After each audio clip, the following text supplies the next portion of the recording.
Okay, hello, my name is Cooper Gamblin. Welcome to my business practices term project. I will be analyzing the Dart red/blue line platform extension project. So this is occurring in Dallas right now. Jump right in, I'll define the project scope.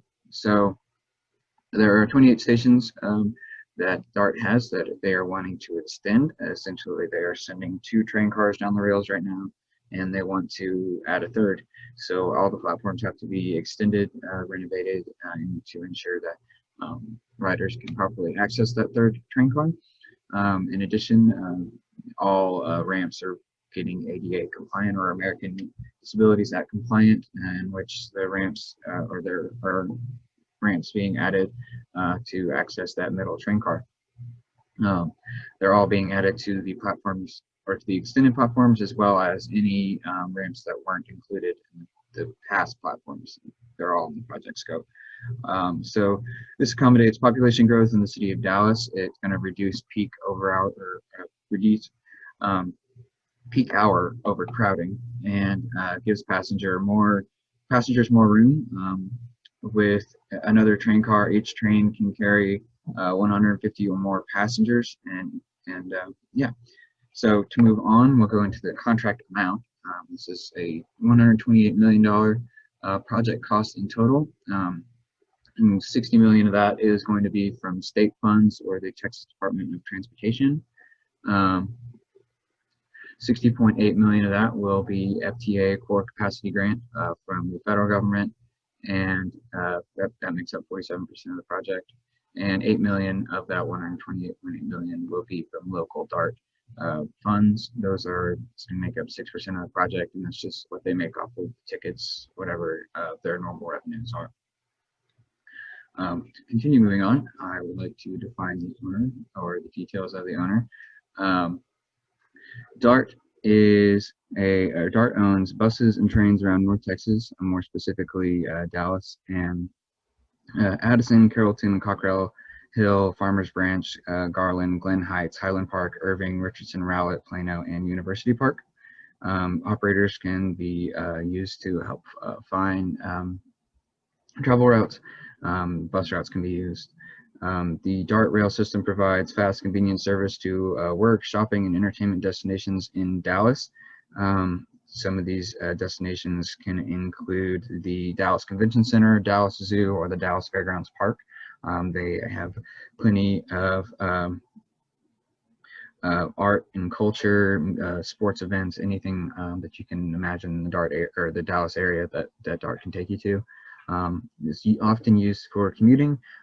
Most of these stations go up to the suburbs in North Dallas and can help for anyone looking to bypass the trafficked interstates. Some fares that you can expect for a DART local single ride, just bus only, is $2.50. A local AM/PM pass is going to be $3. A midday pass in the middle of the day is $1 cheaper, $2. 24-hour pass will be $6. You can use all day. A monthly pass will be $96, and an annual pass is $960. Texas state government normally Texas state government usually puts more money into interstates and road building. That's just Texas being as sprawled out as it is. They expect people to drive cars everywhere. So a lot of this is funded by the city of Dallas and the subsidiary or the cities that other cities that it's in. DART started in 1983 and it was replacing a municipal bus system and funded expansion of the region's transit network through its sales tax levied in member cities. DART's light rail system is the longest in the United States at over 93 miles and began operation in 1996. They average about 211,000 riders per day system-wide, and that's about 6th busiest light rail system in the United States. So even though it's the longest light rail system in the United States, most bigger cities use a heavy rail system. So Chicago, New York, they're over 200 miles. So Dallas is 93 miles, is the longest light rail, but the heavy rail systems of subways in the bigger cities are much bigger, much longer.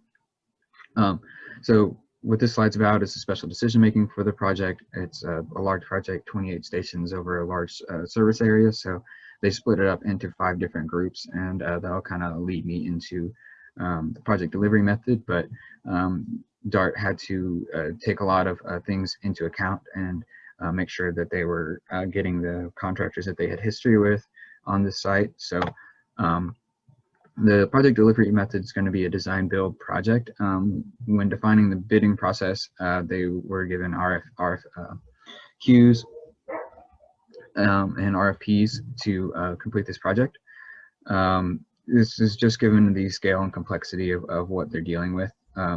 So to get into the groups that were hired onto this job, Group A was the one I was working for, and that's their area was inside the junction, so that's going to be like downtown Dallas. And they hired Austin Bridge and Road, which is the construction manager, and they're actually in a joint venture with Carcon Industries. But Austin Bridge and Road has history with DART in the past. They've done some projects, and they're trusted to do the most difficult stations in the downtown Dallas area.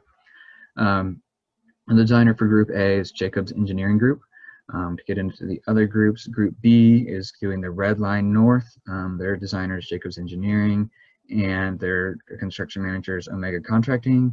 Group C is Red Line South. VAI Architects Incorporated is the designer.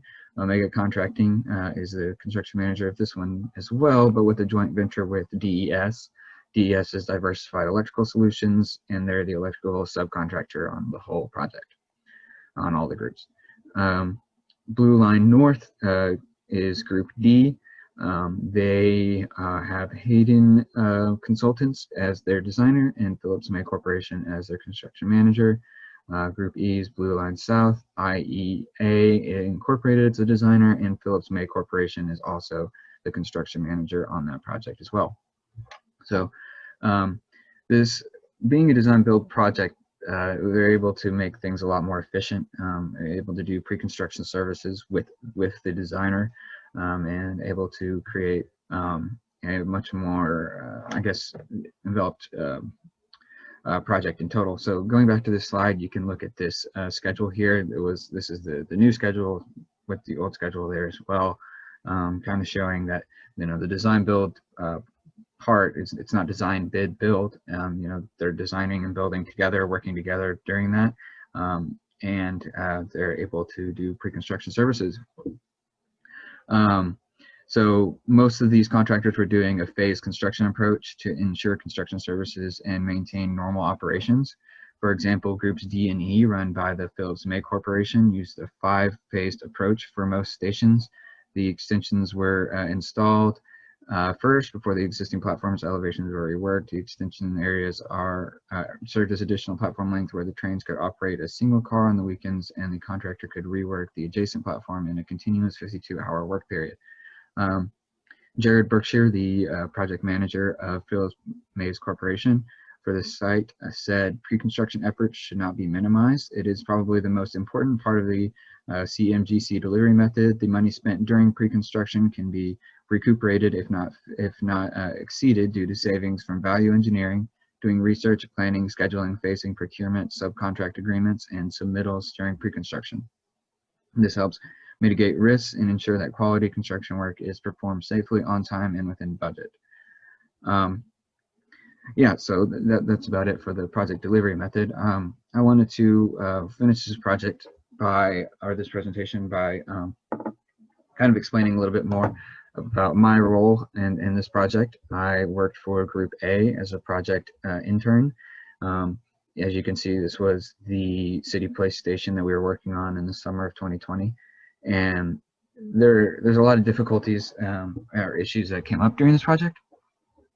For one, you know, we had to match those tiles, as you can see in that picture, which were built in the 80s or 90s in a facility or factory in Mexico that was impossible to find during COVID. So, you know, we had to match the tiles best we could. To get into the contracting strategy that we employed, you know, we use the same electrical sub as everyone else, Diversified Electrical Solutions. We are a more civil contractor doing much more roads and bridges, and so we're not exactly as comfortable with the commercial work that was done here.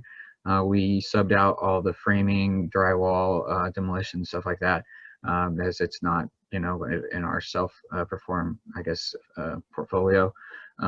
We had to do a lot of management with those subcontractors, weekly meetings, you know, oversight, stuff like that, to ensure that the correct work was happening. And the scheduling strategy was very interesting with all the conflicts that came up this summer.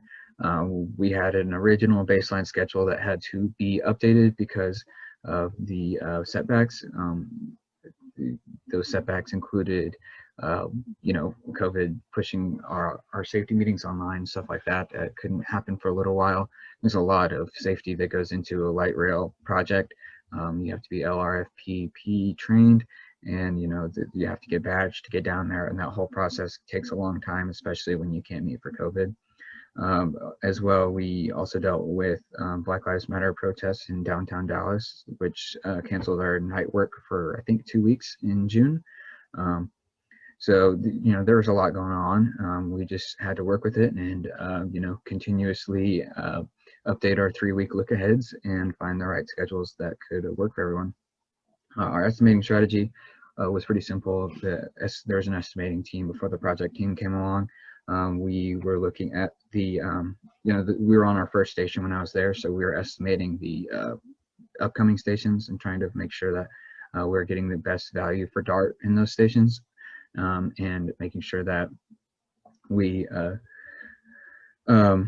giving them the best options as well. If we could find a cheaper way to do things that gives the same, I guess, the same scope of work, we could, you know, work with that designer and find them the right option that works out best for everybody. So final slide, I just wanted to kind of talk about the general contractor in general, Austin Bridge and Road, that I was working for. Austin Bridge and Road's a very historical, I guess, company. It's been around in Texas for a while.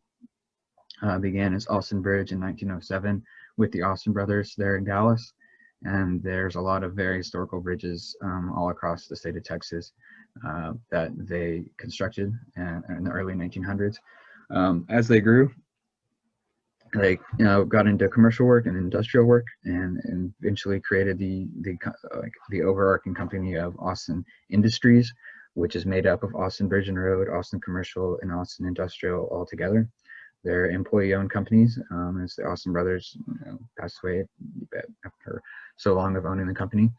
And yeah, I mean, there's even more subsidiaries under Austin Bridge and Road, like Austin Asphalt. So there's a lot of work being done by them. Very good contractor. There's a reason that DART wanted to hire them for the most difficult part. They work on airports and all other Dallas infrastructure. So thank you for listening. I hope you learned something. Yeah.